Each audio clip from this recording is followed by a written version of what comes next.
Now, if we look and say what's going to happen in the next few years with these retrovirus infections, it brings to mind several important points. The first off, when we talk about retroviral diseases, if you really want to know about retroviruses, the people that you have to talk to are the veterinarians. Most medical doctors have had little, if any, experience with these type of diseases, whereas the veterinarians are the ones who have had the most experience. It's not by error that Dr. Myron Essex, who's in charge of the Human Leukemia Resource Group at Harvard, is a veterinarian. It's not by error that O.W. Jarrett, who was recently funded with $8 million United States dollars for the establishment of an IARC leukemia research group in Glasgow, is a veterinarian. These people are in charge because they have a great deal of knowledge about retroviral infections. And when you look at retroviral infections, when you see an index case, like a case of AIDS, in general the rule of thumb is that there are 99 cases subclinical or below it supporting this one case on top. In the case of the United States with 50,000 cases of AIDS, that would mean that we have approximately 5 million cases coming. What else can you know from sort of the general rules of retrovirology? One of the things is that you know that the viruses which support this, index case on the top here, say ratio of 1 to 100, work over an extended period of time on the rule of thumb average 20% of the lifespan of the species. Now, this was one of the first things that led me to question the validity of much that was being told to the United States about the AIDS virus and other retroviruses, was that they were predicting that the AIDS virus was going to work over 1 to 3 or even 5 years. But actually, the rule of thumb would say that the AIDS virus should work over 20% of 70 years, which would be about 14 years. So as now more and more data comes in, we can see that this initial 1 to 3 to 5 years was actually more like 7 to 14 years, which is consistent with what I believe is the truth about how long it will take before you see the end result of an AIDS virus infection. That has implications for many things. It has implications for vaccine development. In other words, you would have to wait an extended period of time before you could say for sure, 14 to 20 years before you could say for sure whether the vaccine was working. It would say you're going to have to wait 14 to 20 years or even longer before you can say, well, I've been cured of AIDS. Because if the natural history of the disease is to last over an extended period of time, say 14 to 20 years, you're going to have to wait that long before you can say you're outside of the framework of where the disease is still liable to kill you. These are slow viral diseases of humans and represent a major new kind of problem that most medical doctors have had little experience in dealing with. Now, if you look at slow viral diseases, if you have an index case, that case can double to 2 cases. Those 2 can go to 4. Those 4 can go to 8. In other words, there is some period of time here in which the disease doubles. 2 to the x is equal to the number infected y. Recently in the Los Angeles Times, it was noted that last year there were approximately 40,000 cases of the AIDS virus documented worldwide, published by the World Health Organization. This year, the number is approximately 80,000 cases of AIDS reported. We can use as a common denominator here 1 year for a doubling time, which would mean that virtually in a year's time the number of cases of AIDS, both those infected and perhaps those infected, would double. What does that mean? Going back to our little diagram that I explained earlier, if we had 1 case of AIDS last year and 99 cases coming, next year we might have 2 cases of AIDS and 198 coming. The following year, there would be 4 cases and twice as many, approximately, 396 coming. So the pyramid would get progressively bigger, doubling each year. And when you look at the numbers infected in Africa, as reported by the World Health Organization, as a continent, Africa, through the AIDS belt and other areas of Africa, has between 40 and 75 million infected. If that doubles every year, it means that within 3 to 4 years, the entire continent of Africa may well be infected, and in the 5 to 10 years, the entire continent of Africa could be expected to expire if, in fact, the AIDS virus has 100% mortality, which we believe that it does. In the United States, with 50,000 cases of AIDS reported, that could imply that there are approximately 5 million infected, not the 1.5 million reported by the Centers for Disease Control. Approximately 5 million infected, which constitutes somewhere between 1 and 2% of the entire United States population. If you have 2% of the entire United States population affected already, that could double in every year, which would mean that in 1, 2, 3, 4, 5, 6 doubling times, the entire country could be infected.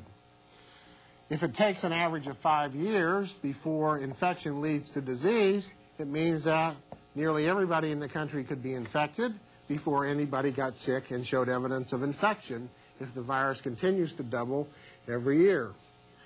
Those are pretty frightening statistics. And that applies for the AIDS virus alone without implicating any of the other viruses, HTLV 1, 2, 4, 5, and 1 lookalike, which are all, of course, out there and running too. These have already been suggested that the blood supply should be screened for these viruses. We may be transfusing leukemia at the present time, just as we're transfusing AIDS at the present time. Now, what about the so-called, what I call myths of AIDS? The virus coming out of a monkey is impractical or impossible for the following reasons. If you look at Africa, if the virus came from monkeys, you would expect the virus to have spread from the jungles to the cities.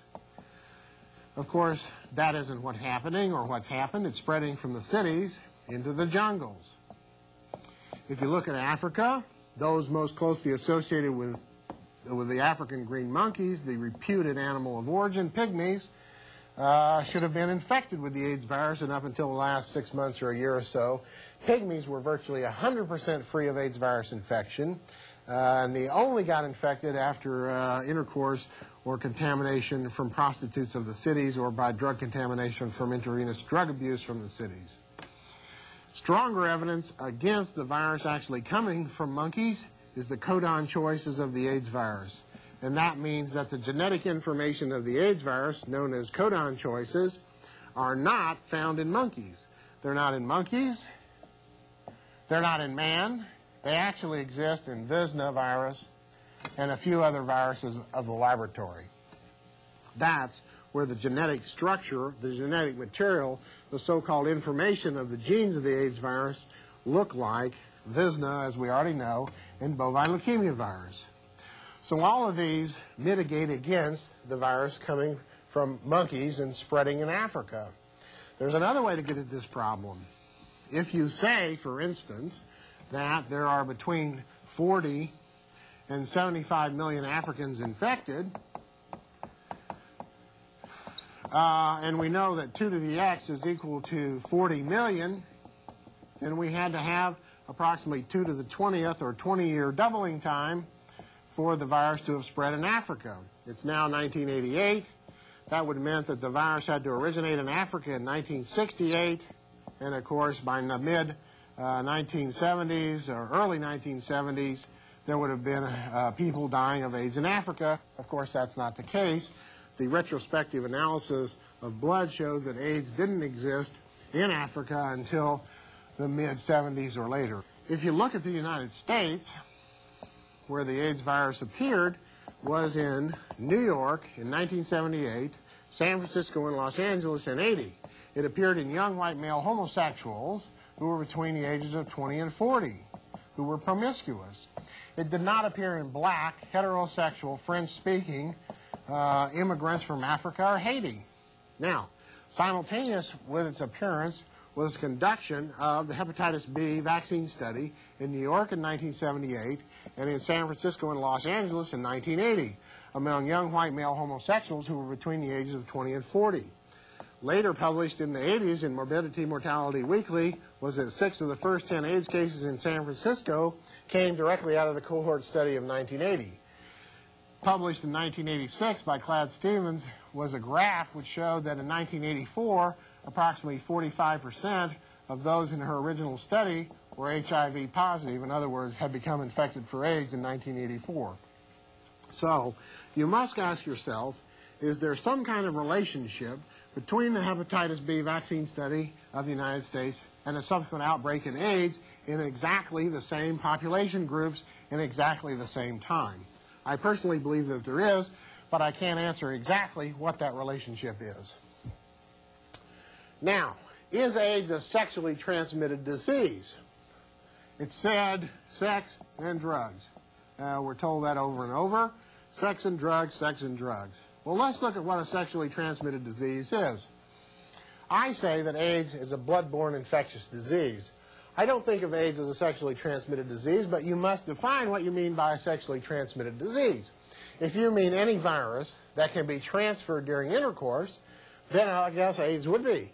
But of course that would include polio, mono, smallpox, chickenpox, measles, mumps, practically every virus known to man, because sexual intercourse is intimate contact, and nearly all those could be transferred by sexual intercourse.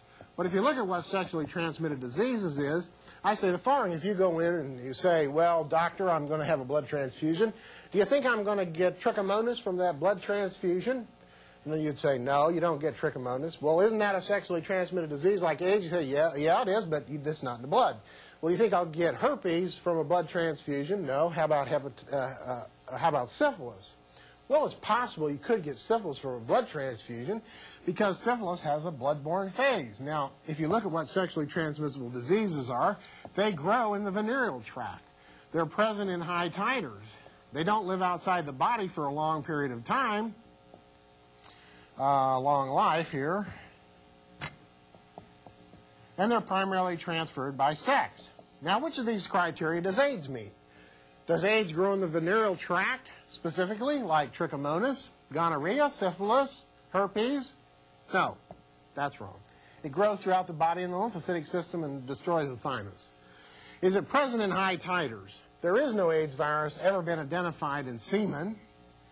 It has only been cultured from semen. The only place that AIDS virus was identified by sedimentation, by ultracentrifugation, was in saliva, not from semen. Now, that isn't to say that AIDS can't be cultured from cells of semen. It says that AIDS does not exist as a free virus in semen. So it's not present in high titers. So we're wrong on two of four so far. Does AIDS live outside the body for a long period of time? You know, a few minutes. We've been told that, but the French published 2 years ago that if you put AIDS in a petri dish and place it on a windowsill in France, that it lives there for approximately 10 to 14 days. You come back, add saline, you can culture the virus. So AIDS lives for 10 to 14 days outside the body. So it doesn't meet criteria number 3 for what I call a sexually transmissible disease. And is AIDS primarily transferred by sex? Well, they like for us to believe that, but I don't believe there's any evidence that this virus is primarily transferred by sex. I believe the virus is a blood-borne infectious agent. How the virus is actually being transferred, I don't know. Well, the AIDS virus, according to Dr. Strecker, does not fit any of the criteria for a sexually transmitted disease. However, this doesn't mean you can't get the disease during sex. You can. For example, the common cold is not a sexually transmitted or venereal disease either. But could you get it during sexual intercourse? Yes, you could. But it really has nothing to do with sexual intercourse itself. It's the intimate contact, or close contact, that spreads the AIDS virus, according to Dr. Strecker. You see, no one really knows how the virus is transmitted, not even the so-called AIDS experts. Because the virus was apparently introduced in homosexuals in this country, it was homosexuals who passed it during intimate contact. Thus, it became a homosexual disease. Again, a misleading and distorted conclusion. In light of these revelations by Dr. Strecker, what about the use of condoms? Well, condoms are effective in preventing certain venereal diseases, but because AIDS is not a venereal disease, the condom's effectiveness in preventing AIDS transmission remains questionable. In addition, The AIDS virus is so small it can pass through the naturally occurring holes in condoms. Well, using a condom may be better than nothing, but the degree of protection from AIDS transmission has not been fully researched. Dr. Strecker will explain this further in his presentation. If we look at Confronting AIDS, which is the textbook published by the Institute of Medicine and the National Academy of Sciences, it is not known whether the virus is transferred as free virus or a cell-associated virus or in both forms. Now, what is that saying? That's saying the following, that when it comes to how the virus, the AIDS virus, is being transferred from one person to another, like from one homosexual to another, or from a heterosexual man to a heterosexual woman. This is a man, this is a woman. They can't tell us whether the virus is being transferred as free viral particle or as viral particle inside of a cell. Now, I use the illustration, that's like General Patton saying that he can't tell the difference between a tank that's assembled and one that's in a factory. There's a tremendous difference. So, when you get down to actually how this virus is being transferred, there is very little, if any, data published that tells us how it's being transferred from one person to another. They like to tell us that it's just a sexually transmissible disease, but they don't tell us anything about how the virus is getting across the membranes of either the man or the woman. And of course, depending on how it's getting across, has a great deal to do with how really dangerous it is for the long run. So I call that the myth of sexually transmissible diseases. Now, condoms. Now, this is another great topic. In a recent Los Angeles Times article was entitled, an article entitled, "Coop Warns on Risk of AIDS in Condom Use." According to Surgeon General C. Everett Koop, long a highly visible advocate of condom use to prevent the spread of AIDS, warned that prophylactics have extraordinarily high failure rates among homosexuals and offer them no assurance of safe sex. Later, Koop states, quote, "I don't like to acknowledge mistakes, and I don't want to use the word mistake in reference to that report," unquote. Further, Koop said that since the initial report was written, he has been surprised to find a near-complete lack of research on condom failure rates and causes. Only one study in progress has ever been designed to explore the various issues of condom breakage and leakage rates as they relate to AIDS. Now, I use the following illustration to represent, this is a condom, this is a natural occurring hole in the condom, which is approximately 1.5 microns in diameter, which is 1 to 10 times larger than the size of the AIDS virus. This will represent, for the moment, a penis, and this represents the subsequent ejaculation that's occurring from that condom on that penis. Now, what about the question of mosquito transmission of this virus? AIDS virus is a known close relative to two other animal retroviruses named equine infectious anemia virus and caprine arthritis encephalitis virus. This one affects horses. This one affects goats. That's not to say that the AIDS virus didn't come from, say, BLV in sheep, but what we're talking about is that this end product, the AIDS virus, is also a great deal like these viruses. Now, equine infectious anemia virus, which in the South was known as swamp fever, swamp fever is a known vector-borne virus and has been known to be vector-borne since about 1920 or so. That means it's borne by blood-sucking insects. It's transferred by blood-sucking insects. Caprine arthritis encephalitis virus, the father of the AIDS virus, bovine leukemia virus, Visna virus, the sheep brain rot virus, what I call the mother of AIDS virus, bovine syncytial virus, all of the near relatives of the AIDS viruses, most of them are, or at least indications are, that they are vector-borne or potentially transferred from animal to animal by blood-sucking insects. So the burden of proof is on those who say that the AIDS virus is not mosquito-transmitted. If you actually believe that the AIDS virus is not transferred by mosquitoes, then you have to say, if that's really true, then why didn't we use the technique that the mosquito uses for transfusing blood? Because if a mosquito somehow arbitrarily filters out the AIDS virus, then why don't we filter blood through that same kind of mechanism, and no one would get an AIDS virus from a blood transfusion? The burden of proof is on those who say the virus is not transferred by mosquitoes rather than on those who say that it is. The experiment I'd like to see run, which no one has volunteered for of all these so-called AIDS experts who tell us the virus isn't transferred by mosquitoes, is to let a box full of mosquitoes feed on AIDS-infected blood, bite the researchers on the wrist, and let's see how many of them get AIDS. Of course, they haven't published that experiment yet, have they? Now, what about vaccine development? Will there be a vaccine? I personally think that the development of a vaccine for the AIDS virus is, if not impossible, next to it. I say that for two reasons. The first is that I believe that the AIDS virus rose by recombination or mixing of bovine leukemia virus and Visna virus. The actual fact is that the genes of the AIDS virus contain approximately 9,000 base pairs. Each base pair has 4 choices, which means there are 9,000 times 9,000 times 9,000 times 9,000 different AIDS viruses. That means that instead of being a single virus, there's a field effect, what I call a field effect of viruses. There's a whole menagerie of viruses. And that, of course, explains why every AIDS virus that has been isolated to date is different. That's, of course, except for Dr. Gallo's and Dr. Montagnier's, which I guess have been proven to be the same, but that's a different story. But for the moment, let's look at the fact that the AIDS viruses were all different.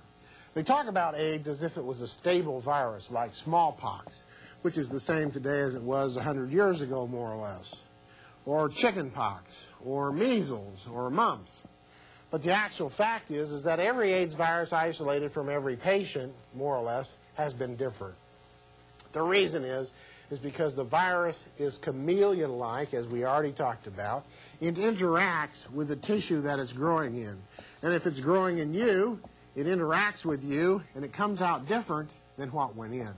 In a sense, if it goes in as AIDS 1, what comes out is not necessarily AIDS 1, but maybe AIDS 2, which is a little bit different. It looks a little like you. It's chameleon-like.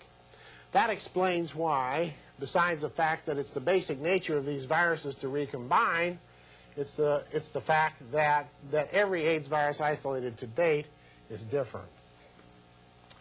Here, just to sideline here a little bit, let's look at this question of vaccine and the natural recombinant nature, which is why the first point that there won't be a vaccine. 9,000 to the 4th power. If you look at AIDS, the disease, the virus itself, without addressing the recombinant nature, the viruses, retroviruses, as a rule of thumb, are known to spontaneously mutate about 1% a year. This means that if today the virus is this, that 1 year from now, the virus would be different at approximately 1% of 9,000, which would be 90 points. Now, interestingly enough, one of the theories of the so-called AIDS experts, if you believe this, one must conclude, at least I would say, that one must conclude that the world is flat. Now, why do I say that? We say that because the so-called AIDS experts tell us that the Portuguese took this virus to Japan out of Africa and spread it there in the 1500s or so. Now, how can you conclude then that the world is flat? I say that for the following reasons. If we look at Portugal, nobody in Portugal has AIDS or reported to have AIDS or any of the other so-called human retroviruses, which means that none of those sailors ever got back home, so they must have fallen off at the end of the world. 2, if you look at this virus, you say, today, if this is a map of the world, and we look at the viruses isolated from Haiti, Africa, and Japan, and these viruses were put into those countries in the 1500s by Portugal sailors, and they spontaneously mutate 1% a year, It's presently 1988, which means that there should be 488% difference. But the actual fact is that in the case of HTLV1 isolates from Japan, Africa, and Haiti, those isolates are virtually identical, which means that they could only have been put into those areas in recent times, if my mathematics is correct. Now, 2, the real reason that I feel that there will not be a vaccine developed for AIDS is the following. 1 is the recombinant nature. 2, AIDS, HIV, and other retroviruses address the central issue of processing. In other words, if you go back to the original article written in 1972 by in the Bulletin of the World Health Organization, there it said, let's see if we can make a virus that selectively destroys the cell that's responsible for processing the virus. Of course, that's what AIDS is. In a sense, that's what macrophages are. It is the macrophage's job to process this virus and present it to the T lymphocyte for development of immunity. But what happens is that the macrophage can't kill the virus. It grows inside the macrophage. The macrophage may actually be injecting it into other cells throughout the body, which leads to death of T4 lymphocytes and perhaps other cells, such as brain cells. The central defect in AIDS, in my opinion, lies not necessarily in the lymphocytic system, the lymphocytes, but in the macrophage system, the cell that's responsible for processing the virus. You can think of it sort of like a macrophage is like a rendering plant or a meat packing plant, which brings in the whole cow, chops it up, and sends it out packaged. The macrophage's job is to process the virus and send it out in a form that the body can use to develop immunity. Now, what happens if you get infected with the AIDS virus and you have an antibody directed against that virus? This is the antibody, and this is the virus. Here's the virus. Now, those form a conjugate if you have a vaccination against AIDS. What then is that is the actual purpose of a vaccine, to produce these antibodies directed against the AIDS virus. If you're vaccinated against AIDS, you have these conjugates formed. That enables the macrophage to ingest those antibody antigens more easily. So this whole complex is then ingested inside of the macrophage. This is the macrophage. The macrophage then chews up the antibody. The virus grows inside the cell, and you die quicker than if you had not been vaccinated. This is, in my opinion, the central reason why vaccinations against AIDS may not only be detrimental, but prove to be ultimately impossible. Dr. Strecker has presented 2 clear and rational reasons why an AIDS vaccine can never be developed. First, the astronomical number of mutations of the virus means a specific vaccine for a specific virus cannot be made. And second, the way in which the virus is processed in the human body would make an AIDS infection even more rapidly fatal when treated with a vaccine. This is tragically disappointing to the many proponents of a vaccine cure, but it is equally tragic to blindly pursue a vaccine cure that cannot work, thereby delaying research of alternative methods, which may hold the answer to this devastating plague. Now, is the AIDS virus something that's going to die out naturally? There have been recent reports that heterosexuals needn't worry. The virus is not, it's just a sexually transmitted disease, and it's not very transmissible, and that there's no evidence that it's spreading into the heterosexual population, although the numbers in Africa are 75 million or more heterosexuals infected, according to the WHO. The number of worldwide AIDS cases appears to be doubling every year, according to the WHO, the World Health Organization, et cetera, et cetera, et cetera. Now, if you address the question of eradicability of a virus, in other words, what makes a virus eradicable? Is it possible to get this virus out of humans once it's running there? In 1977, Frank Fenner wrote an article about the eradication of smallpox. It's published in the Progress in Medical Virology. Frank Fenner's who was at the time at the Center for Resource Environmental Studies, the Australian National University in Canberra. He's a world-renowned virologist, and he wrote the following.